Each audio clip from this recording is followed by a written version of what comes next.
Buenas noches, mis queridos hermanos. Vamos a abrir nuestras Biblias en el libro de la carta a los Corintios, primera carta a los Corintios, capítulo 16, verso 9. Y ahí vamos a encontrar nuestro estudio de esta noche, nuestro texto para nuestro estudio de esta noche. Primera carta a los Corintios, capítulo 16, verso 9. Dice de la siguiente manera nuestro texto.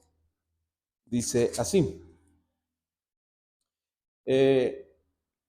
Porque se me ha abierto puerta grande y eficaz, y muchos son los adversarios. Lo vuelvo a leer.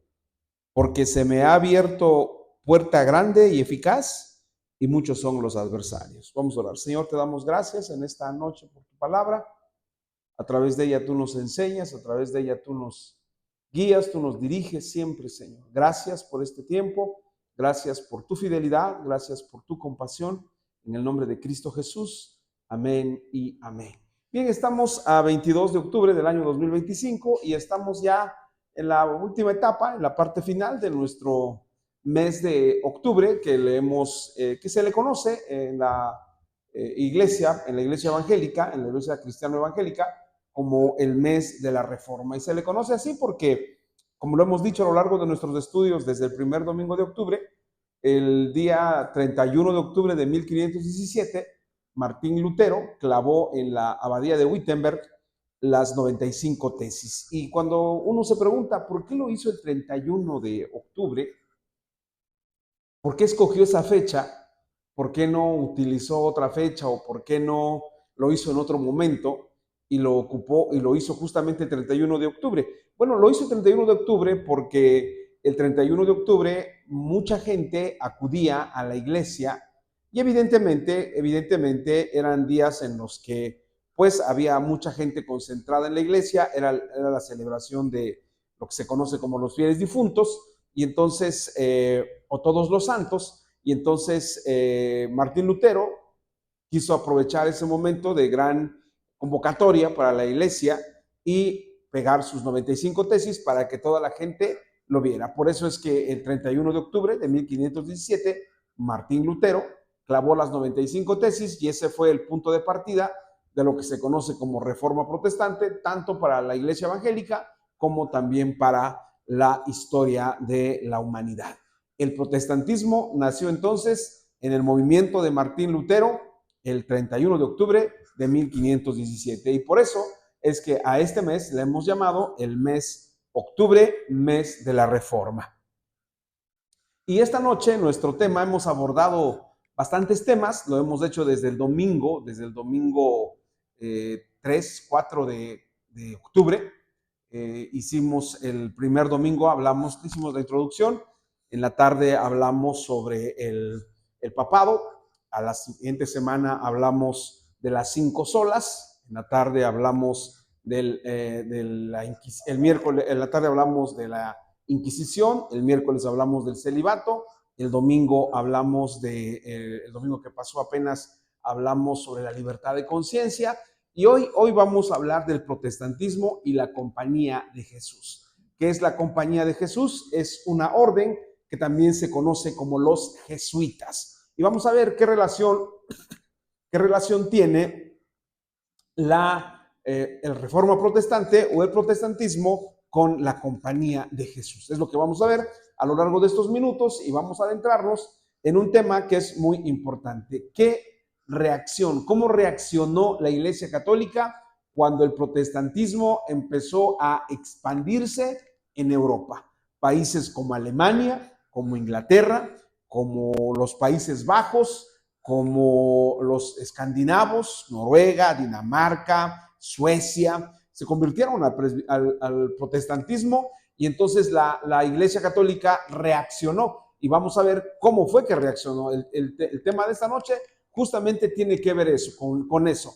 La Iglesia Católica reacciona ante el extendimiento de la Reforma Protestante, o lo que se conoció también en aquella época como el luteranismo. Es decir, la Iglesia Católica tuvo una reacción, la Iglesia Católica adoptó una actitud frente al protestantismo y entonces se creó, se diseñó, se estableció lo que se conoce como la Compañía de Jesús o los jesuitas. Vamos a ver qué relación tiene esto y qué es lo que vamos a ver a lo largo de estos minutos. Bien, la Compañía de Jesús, como ustedes lo saben, o si no lo saben, es una orden que se estableció en 1540, pero vamos a verlo a detalle más adelante. Solamente esta imagen nos muestra cuando se le entrega a la orden la bula papal que la establece como una orden. Ya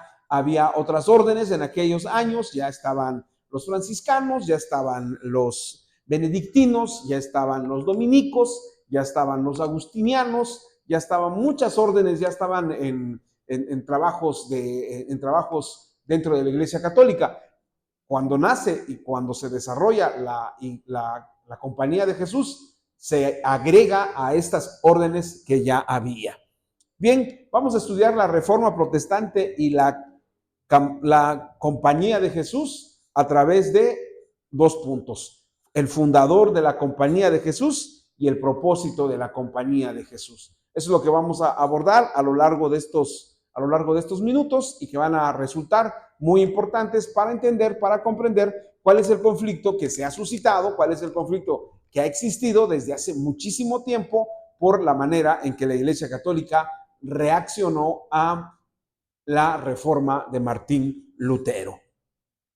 Él es Ignacio de Loyola, de quien vamos a hablar. Él es el creador, él es el fundador de la conocida Compañía de Jesús. Se le conoce como Ignacio de Loyola. Después la Iglesia Católica lo convirtió en santo un siglo después aproximadamente y ahora se le conoce como San Ignacio de Loyola. Vamos a ver sobre su persona. No todo, hay cientos de libros que abordan a este personaje, que resulta interesante o que resulta importante dentro de la historia del protestantismo, porque fue quien encabezó los esfuerzos de la Iglesia Católica por detener el protestantismo. Eso quiere decir que la Iglesia Católica no se quedó cruzada de brazos, no aceptó que Martín Lutero fuera ganando su forma de concebir la Biblia y la vida espiritual, fuera ganando espacios en Europa y en otras naciones. Leímos hace un momento 1 Corintios 16:9 y lo hice a propósito, está nuestro texto, porque se me ha abierto puerta grande y eficaz y muchos son los adversarios. ¿Qué nos enseña el apóstol Pablo aquí? El apóstol Pablo nos muestra que cuando se abre una posibilidad de llevar el evangelio a otros, o de alcanzar a muchos perdidos, pues de inmediato se levantan adversarios. Y Pablo dice que él tenía muchos adversarios. La fe siempre va a tener enemigos. La vida cristiana siempre va a tener adversarios. Y lo descubrimos y lo comprobamos cuando leemos la historia del protestantismo del siglo XVI en Europa, el siglo XVII y el siglo XVIII. Vamos a entrar entonces a este conflicto que ahí está, ha estado y sin duda estará por mucho tiempo todavía. Vamos a comenzar con nuestra introducción. 20 años después de que Martín Lutero fue excomulgado, Martín Lutero lo excomulgan el año de 1520, después de que en la Dieta de Worms no se retracta ni de sus escritos, ni de sus predicaciones, ni de sus enseñanzas. A él lo excomulga la Iglesia Católica en el año de 1520. Pues 20 años después de que Martín Lutero fue excomulgado, la Iglesia Católica o de la Iglesia Católica y con el protestantismo ganando adhesiones ya no solo en Alemania e Inglaterra, sino en los Países Bajos como Holanda, como Ámsterdam, todos estos países y de la península nórdica, como ya dije, de Noruega, de Suecia, de todos estos países que están en esa región, mirando que la Inquisición había dejado de tener influencia en esas naciones que ahora blandían la fe luterana, la Iglesia Católica dio un viraje. Es decir, la Iglesia Católica vio que el protestantismo estaba creciendo. La Iglesia Católica vio que Martín Lutero, mucha gente ya no lo veía tan mal. Los postulados que él lanzaba no estaban tan fuera de lugar y mucha gente hizo lo que nadie esperaba. Siguió las enseñanzas de Martín Lutero. Y entonces la Iglesia Católica tuvo que hacer un alto, detenerse y proponer una medida diferente, porque la fe católica se había defendido hasta el tiempo de Martín Lutero con la Inquisición. La Inquisición fue el instrumento, la Inquisición fue el método, la Inquisición fue el sistema con el cual la Iglesia Católica controló todos los territorios donde tenía presencia. Pero aparece Martín Lutero con sus 95 tesis, con una predicación fresca y una predicación para renovar la iglesia, y muchos abrazan esa fe, y entonces la iglesia dice, algo hay que hacer. Y entonces aparece un hombre llamado Ignacio de Loyola. Ahorita vamos a ver de dónde era este personaje, de dónde salió, cómo es que llegó a donde llegó, y él se abroga o él se echa al hombro la lucha contra las ideas de Martín Lutero. No fue propiamente una guerra o una batalla o una lucha de armas, pero sí fue una pelea y fue una lucha de carácter o unas batallas de carácter ideológico. Del lado izquierdo en la pantalla tenemos a Ignacio de Loyola y del otro lado tenemos a Martín Lutero. Dos personajes que la historia registra cabalmente, registra puntualmente, porque aunque nunca se vieron, aunque nunca se conocieron personalmente, se combatieron, y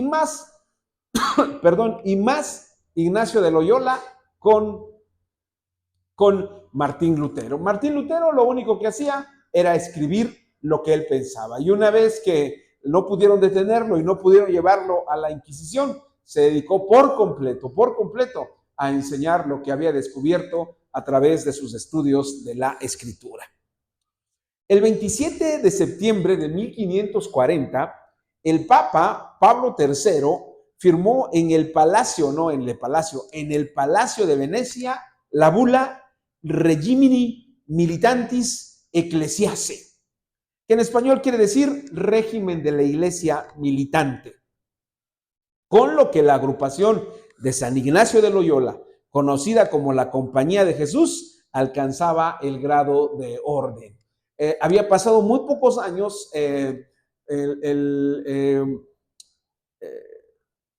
Ignacio de Loyola, como vamos a ver más adelante, pero lo adelanto aquí, él es herido en una batalla en Pamplona, en España, y queda muy mal herido, no es atendido rápidamente ni apropiadamente, y una lesión en los pies lo deja completamente al borde de la muerte. Entonces él, en los tiempos en que él está convaleciendo, él dice que tiene una visión, una especie de encuentro con Jesús, y entonces deja las armas y se dedica a la iglesia. Pero bueno, lo vamos a ver con más detenimiento adelantito. Lo que quiero decir es que eso ocurrió en 1931, cuando él tenía aproximadamente 30 años. Y entonces, fíjense cuánto tiempo pasó. Él sale del ejército, sale de las luchas y empieza a formar su orden, y le lleva 9 años solamente. 9 años, un tiempo récord en establecer, en tener un grupo de personas, porque tuvo un grupo de personas, porque tuvo una fuerza suficiente para que el Papa Pablo III firmara en 1540 la bula que le daba la categoría, el grado de orden a la Compañía de Jesús. Esta no era cualquier orden. Y digo que no era cualquier orden por varias razones, porque bueno, ya había algunas órdenes monásticas. ¿Cuáles eran? Pues ya hablamos de la orden de los dominicos, que fueron los que evangelizaron México y mucho de América Latina. Ya estaban los agustinos o los agustinianos, seguidores de San Agustín de Hipona. Ya estaban los franciscanos, seguidores de San Francisco de Asís. Ya estaban los benedictinos. Ya había órdenes. Pero cuando nace en 1540 la orden de Ignacio de Loyola o la Compañía de Jesús, pues no era cualquier orden. ¿Por qué? Primero, porque dependía directamente del papado.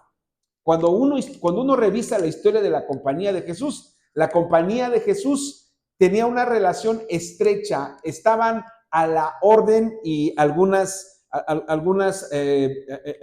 estudiosos del tema de la Compañía de Jesús dicen que no solamente estaban a la orden, sino estaban a disposición de lo que decidiera el Papa en turno. Su fundador, hablamos de Ignacio de Loyola, fue un militar que luego de defender a España quedó gravemente herido y durante su convalecencia, que fue prolongada, meditó y reflexionó. Y cuando sanó, bueno, aquí puse quedó sano, cuando sanó, se entregó a la iglesia y también tenía como objetivo central combatir la reforma protestante. Es decir, la Compañía de Jesús, nació para estar a la orden del Papa. Su fundador fue un militar y luego tenía como objetivo central combatir la reforma protestante. Esa era en esencia la razón por la que Ignacio de Loyola y el Papa crearon y aprobaron la creación de la orden de la Compañía de Jesús.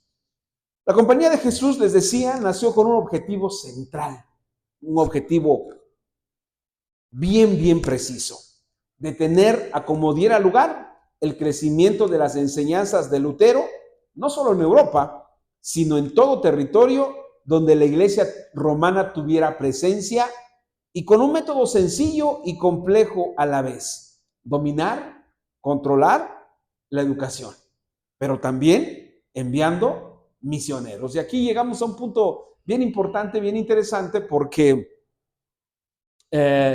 los jesuitas nacieron en 1540. Estamos hablando de hace casi, estamos a 15 años de que se cumplan esos 500 años. Y cuando uno lee la historia de los jesuitas en Oaxaca, por ejemplo, los jesuitas en Oaxaca, fíjense, la orden nació en 1540. Para 1574, 30 años después, ya había jesuitas en Oaxaca. Imagínense, 30 años después. Los primeros jesuitas que llegaron a Oaxaca llegaron en 1574 y fundaron la iglesia que, bueno, ya cerró.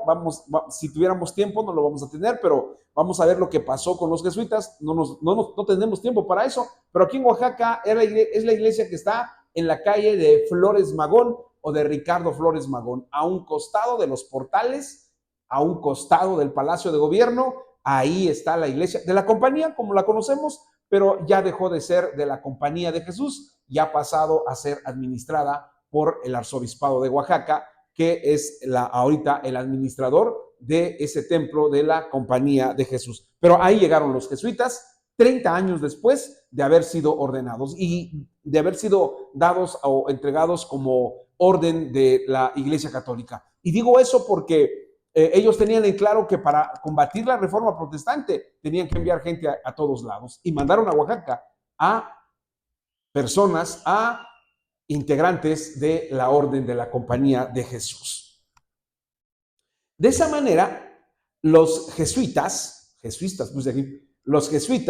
se volvieron en el brazo especial del papado para que el protestantismo se acotara y se mantuviera a raya desde una perspectiva casi militar, porque el nombre de la orden de la Compañía o Compañía es tomado del vocabulario o de los vocablos militares, ya que siempre llamaron llamaron herejes a los protestantes. Es decir, el nombre tiene toda la personalidad del fundador.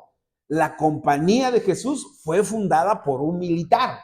Ese militar, y cuando uno estudia la biografía de Ignacio de Loyola, uno descubre que su papá, que su abuelo, su bisabuelo y casi toda su familia se dedicaron siempre a la guerra. Ellos fueron militares de muchas generaciones. Y evidentemente, cuando Ignacio de Loyola crea la Compañía de Jesús, lo que hace es justamente darle ese toque personal. ¿Y cuál es el toque personal de Ignacio de Loyola en la Compañía de Jesús? El toque personal es que la hace una orden de carácter casi militar, por el mismo nombre. ¿Por qué? Porque compañía es un término que es un término militar. Actualmente, una compañía militar es una unidad fundamental dentro de las Fuerzas Armadas. Compuesta puede variar el número por entre 80 y 250 soldados y un componente vital de un batallón compuesto por varias compañías de entre 300 y 100 soldados. Es decir, este término es un término militar. Compañía de Jesús es un término que tiene que ver con la milicia. Y claro, la fundó un hombre que era militar. Ignacio de Loyola era un militar que se convirtió. Y no fue ni accidental o casualmente que se le haya llamado de esa forma a esa orden. No es de ninguna casualidad. No es que no supieran lo que estaban haciendo. Claro que entendían lo que estaban haciendo, pero sobre todo las personas que oían el nombre de la orden, pues evidentemente entendían de qué se trataba. Casi 5 siglos después, aproximadamente 5 siglos después, 4 siglos después, nació una parecida de nombre con ellos, que fueron los legionarios de Cristo. Pero de eso no vamos a hablar hoy, solamente vamos a hablar de la orden de la Compañía de Jesús. En 15 años más, en otros 15 años, hablando de en estos días, en 15 años más, es decir, en el 2040, la orden de los jesuitas, como también se le conoce, cumplen 5 siglos de vida. Y aunque las condiciones sociales y políticas han cambiado de cuando fueron fundados, la esencia de su labor se mantiene sin variación. Al protestantismo hay que combatirlo. Y aunque no es una confrontación bélica, la batalla se libra ideológicamente, porque la compañía es intransigente en su trato con el protestantismo y no permite ni permitirá que su presencia sea cómoda, al menos en América Latina, que se sigue considerando la reserva de fieles de la Iglesia Católica. Es decir, por lo menos en América Latina, el trato con el protestantismo es distinto que en Europa. ¿Por qué es distinto que en Europa? Porque en Europa el protestantismo tiene siglos de estar allá. El protestantismo va a cumplir 5 siglos. En México y en América Latina, el protestantismo lo mantuvieron a raya durante 3 siglos completos, mientras España gobernaba y tenía bajo su control los países de América Latina. No pudo entrar ninguna idea del protestantismo. No pudo entrar ningún protestante. Hubo, sí, ahí algunos personajes, James Thompson, por ejemplo, que vino a vender Biblias, algunos presbiterianos que vinieron, pero no se alcanzó lo que ocurrió en otros países. Entonces, la labor de los jesuitas, la labor de la Compañía de Jesús, pudo llevarse a cabo en América Latina. Bien, punto A de nuestro estudio, su fundador. ¿Quién fue el fundador de la Compañía de Jesús? Y ahí vamos a entender bien a bien la razón y por qué la Compañía de Jesús se conduce como se conduce. Aunque al fundador de la Compañía de Jesús se le conoce como Ignacio de Loyola, su verdadero nombre fue Íñigo López de Loyola.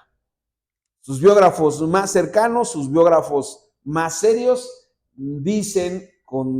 coinciden varios de ellos en decir que él no se llamaba Ignacio de Loyola, él se llamaba Íñigo López de Loyola. Todos se preguntan por qué se empezó a llamar Ignacio, porque no era el nombre que él tenía, él era Íñigo, o tal vez sería porque Íñigo es Ignacio, pero en realidad no se ponen de acuerdo. Se sabe solamente que nació en 1491, es lo único que se sabe. Casi, ¿cuántos años antes de la Reforma? Pues casi 17 más 9 son 26 años, 25 años antes de la Reforma protestante.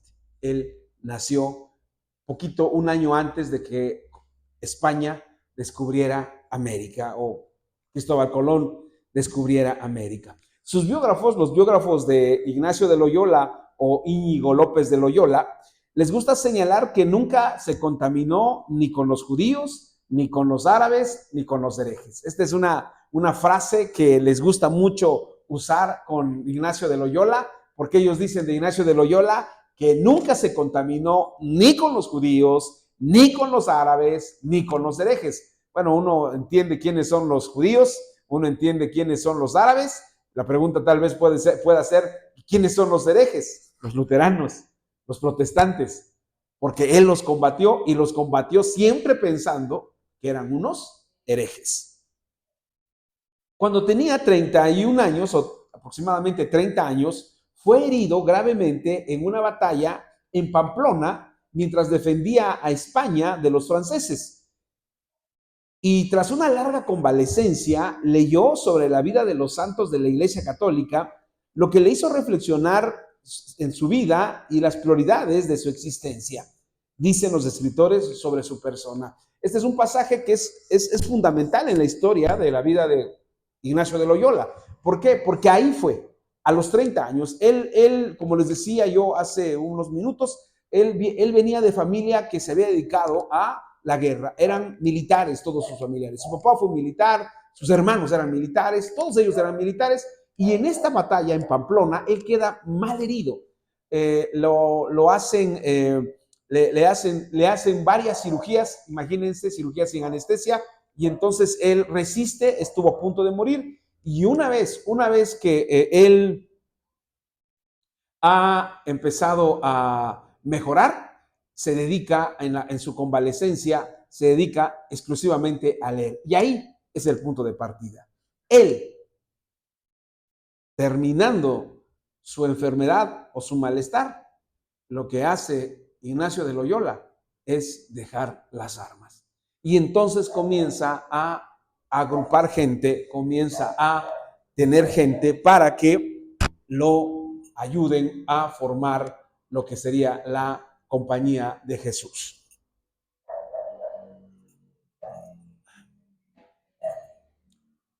Esta es una parte importante de Ignacio de Loyola porque él dijo, voy a crear la Compañía de Jesús.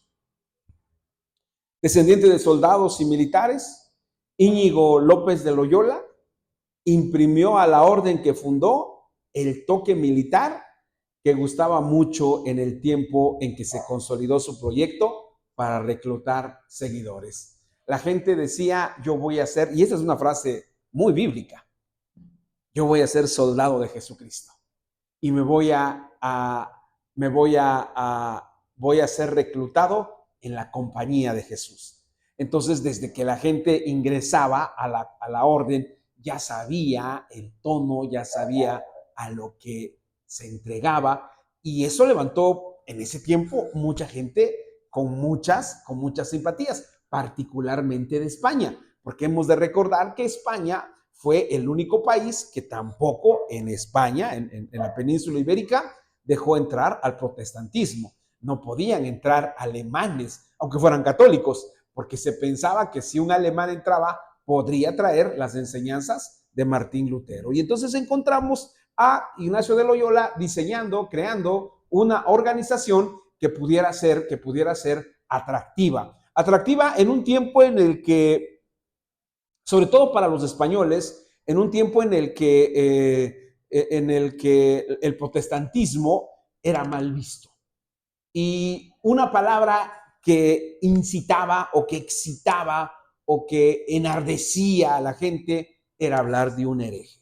Y cuando Ignacio de Loyola decía que él iba a combatir los herejes, mucha gente se le adhirió. Por eso, en 9 años, estamos hablando de 1930, y estamos hablando de 1530, y para 1540, el Papa Pablo III expidió la bula que daba o creaba la Compañía de Jesús. Ignacio de Loyola le llamó a sus actividades de la Compañía de Jesús ejercicios espirituales. Y sus seguidores los sintetizaban de manera sencilla al enumerar sus acciones. Primero, quitar los pecados, es decir, era el primer paso. Segundo paso, quitar los pecados, especialmente los pecados habituales. Segundo, aumentar el conocimiento de Jesús para amarlo y seguirlo. Y tercero, conocer lo que quiere Dios para mi vida. Era una cosa sencilla lo que planteaba Ignacio de Loyola, tratando ya, porque él sabía que frente a él, que iba a combatir al protestantismo, que tenía ideas sencillas de lo que era creer en Jesús. Y entonces él, cuando crea la Compañía de Jesús, él establece 3 principios esenciales conocidos. Bueno, son más, pero los esenciales de los ejercicios espirituales son quitar los pecados, especialmente los pecados habituales. Segundo, aumentar el conocimiento de Jesús para amarlo y seguirlo. Y tercero, conocer lo que quiere Dios para mi vida. Eso fue lo que él planteó desde su perspectiva muy militar. Bueno, ustedes deben de saber que Ignacio de Loyola, como les dije hace un momento, primero, hoy se le conoce como San Ignacio de Loyola. Él fue beatificado en 1609 por el Papa Pablo V, para luego ser canonizado como santo el 12 de marzo de 1622 por el Papa Gregorio XV. Es decir, hoy en día a Ignacio de Loyola se le conoce como San Ignacio de Loyola. Es decir, la Iglesia Católica lo reconoce como un santo. Su propósito, ¿cuál fue el propósito de la Compañía de Jesús? ¿Para qué surgió la Compañía de Jesús? ¿Para qué nació la Compañía de Jesús? Ignacio de Loyola trazó una ruta clara y definida para combatir el protestantismo. El protestantismo encuentra en la Compañía de Jesús o en los jesuitas el adversario, o encuentra a quienes combaten la fe en Cristo Jesús. Combaten a la iglesia evangélica porque los catalogan, los califican, los ponen en la categoría de herejes. Y Ignacio de Loyola, o Íñigo López de Loyola, trazó una ruta clara y definida para combatir el protestantismo. En primer lugar, crearon muchas y numerosas escuelas e instituciones de nivel superior, como universidades, centros educativos, para educar a las clases medias y altas a fin de mantener la influencia de la Iglesia en sociedades cada vez más protestantes. ¿De qué se ocupó Ignacio de Loyola? ¿Cuál fue su estrategia? Su estrategia fue establecer centros de educación superior. Y en México no pudo ser de otra manera. En México los jesuitas son dueños, son los administradores de la escuela de la Universidad Iberoamericana. Es de los jesuitas, tiene el corte de los jesuitas. ¿Y por qué crearon esa escuela? No solamente en México, Los jesuitas tienen presencia en todo el mundo y controlan universidades o administran universidades bajo una consigna. ¿Cuál es la consigna? Si en esta escuela, en esta universidad, se preparan las personas y logramos que estas personas lleguen a posiciones de poder, lleguen a posiciones en las que tomen decisiones, o en posiciones de decisión, no tendremos ningún problema con la fe católica.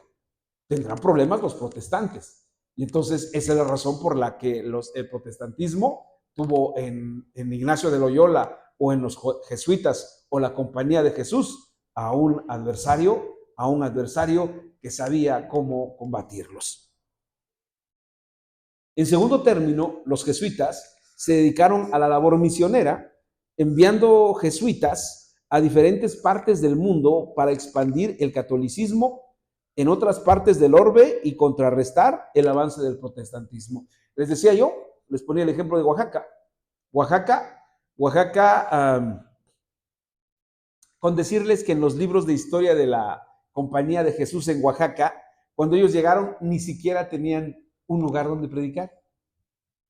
Hubo un gran conflicto, que no tengo tiempo de hablar de eso, tuvieron un gran conflicto con la compañía o con la orden de los dominicos, porque los dominicos los vieron con recelo y al principio les daban oportunidad de enseñar en la catedral o en el templo de los dominicos, pero con el tiempo tuvieron un conflicto y los echaron de ahí.